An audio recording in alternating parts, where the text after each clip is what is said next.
Olá, pessoal! Sejam bem-vindos ao Fórmula de Soluções, projeto de extensão da Universidade Federal Fluminense. Hoje nós vamos continuar conversando sobre equilíbrio de solubilidade, parte 3. Essa aula foi elaborada em colaboração com as professoras Raquel Andrade Dona Gema e Roberta Morim de Assis, no Departamento de Química Analítica da UF.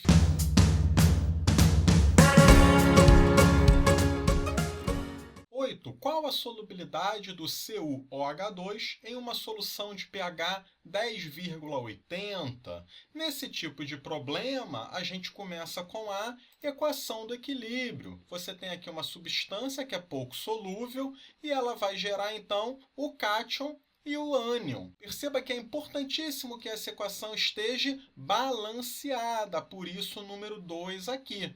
E nós continuamos o problema, geralmente, pela constante de equilíbrio. Só que aqui no enunciado, veja aqui, foi dado pH.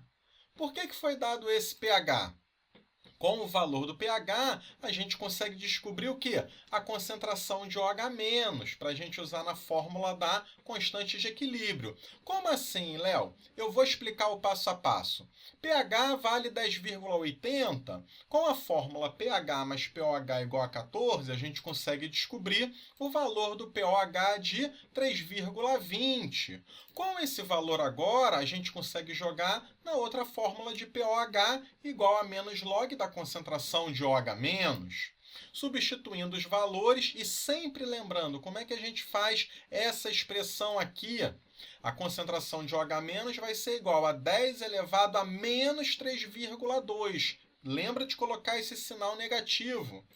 A concentração, então, de OH- vale 6,3 vezes 10 a menos 4 mol por litro. Tendo o valor da concentração de OH-, agora sim a gente vai poder usar a expressão da constante de equilíbrio, aqui no caso do KPS, que vai ser concentração de Cu mais 2 vezes concentração de OH- ao quadrado. O KPS do hidróxido de cobre 2 vale 1,6 vezes 10 a menos 19. Quanto valem essas concentrações? A de OH- a gente já sabe, 6,3 vezes 10 a menos 4. E a concentração de cobre mais 2? Lembrando que a parte solúvel ela vai virar Cu mais 2. Aqui veja que é uma razão 1 para 1. Logo, a concentração do Cu mais 2 vai ser a própria solubilidade do sal. Substituindo esses valores, 1,6 vezes 10 a menos 19, concentração de cobre e solubilidade, OH- nós temos daqui, vamos achar que a solubilidade vale 4,03 vezes 10 a menos 13 mol por litro. 9. Uma alíquota de 25 ml de BaNO32 de concentração 1,8 vezes 10 a menos 2 mol por litro são misturados com 35 ml de NaF 3 vezes 10 a menos 2 mol por litro. Ocorrerá a precipitação do BaF2 responder baseado nos cálculos realizados. Vamos então organizar aqui o problema. Ele fala do BaNO32, esse sal vai gerar Ba mais 2 e NO3 menos 1. Esse é um sal solúvel. Também é falado do NaF, outro sal solúvel, que vai gerar o cátion sódio e o F-1.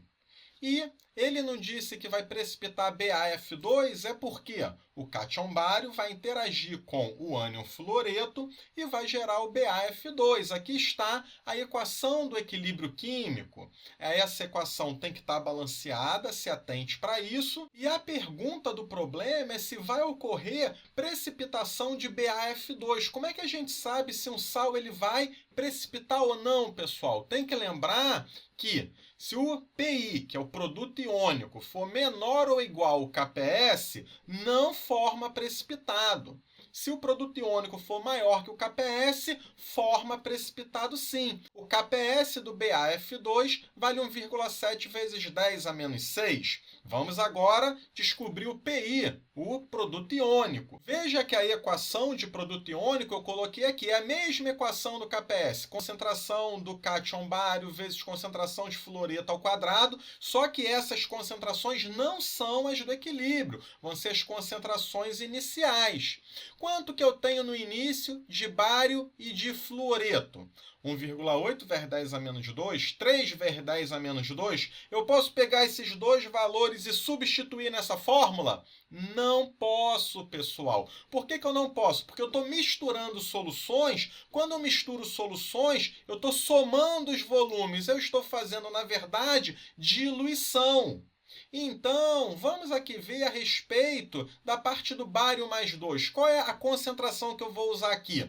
A gente vai estar fazendo uma diluição. A fórmula básica é concentração 1, que vale quanto para o bário? 1,8 vezes 10 a menos 2. Volume 1, qual é o volume de bário? 25 mililitros. É igual a concentração 2 vezes o volume 2, que é o volume depois que teve a mistura. Da onde veio esse 60 aqui? Foi a soma de 25 com 35 dá 60. E vamos achar uma concentração de bário de 7,5 vezes 10 a menos 3 mol por litro. Também temos que fazer a parte da diluição do fluoreto. A concentração inicial do fluoreto vai ser 3 vezes 10 a menos 2. O seu volume inicial, 35, é igual à concentração 2, que já é da solução diluída, vezes o 60, que é dado pela soma dos volumes. Então, a concentração de fluoreto, após a mistura das duas soluções, é 1,75 vezes 10 a menos 2 mol por litro.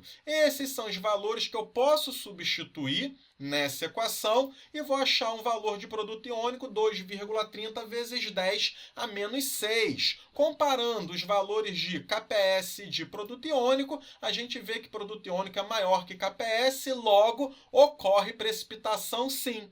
Número 10. Volumes iguais de soluções 2 vezes 10 a menos 5 mol por litro de HCl e HNO3 são misturados. Ocorrerá precipitação do HCl? Responder baseado nos cálculos realizados. Vamos organizar a questão. O HCl vai gerar H+, e Cl- é um ácido forte, enquanto que o HNO3 é um sal solúvel, vai gerar o cátion prata e o ânion NO3-. Ele quer saber se vai precipitar o HCl porque justamente o cátion prata interage com o ânion cloreto e vai formar quem? O cloreto de prata, que é um sal pouco solúvel. E como nós sabemos se vai ocorrer precipitação ou não do cloreto de prata? A gente vai ter que comparar o PI, que é o produto iônico, com o KPS desse sal. O KPS vale 1,82 vezes 10 a menos 10 mol por litro.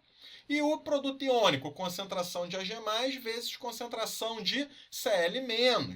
Veja que é a mesma fórmula do KPS, só que as concentrações não são as do equilíbrio, são as concentrações iniciais. Quanto que eu tenho no início de Ag+, e de Cl-? Foi dado 2 vezes 10 a menos 5. Mas lembre-se que aqui você tem duas soluções sendo misturadas. Logo, você está fazendo uma diluição. Como é que a gente vai calcular aqui a concentração final? C1V1 igual a C2V2. A concentração 1 é a mesma para os dois, né? Volume 1. Se o volume dobrou, eu vou chamar o V1 de V. E o V2 de 2V, porque dobrou, né? E aí vamos achar a concentração 2 aqui de 1 vezes 10 a menos 5. Esse valor eu posso substituir nas concentrações aqui de ambos. E vamos achar um produto iônico de 1 vezes 10 a menos 10. Comparando produto iônico e KPS, o que nós encontramos? Que o KPS é maior que o produto iônico, logo não vai ocorrer precipitação. Se você gostou do vídeo, se inscreva no canal, nos ajude a divulgar e até um próximo encontro!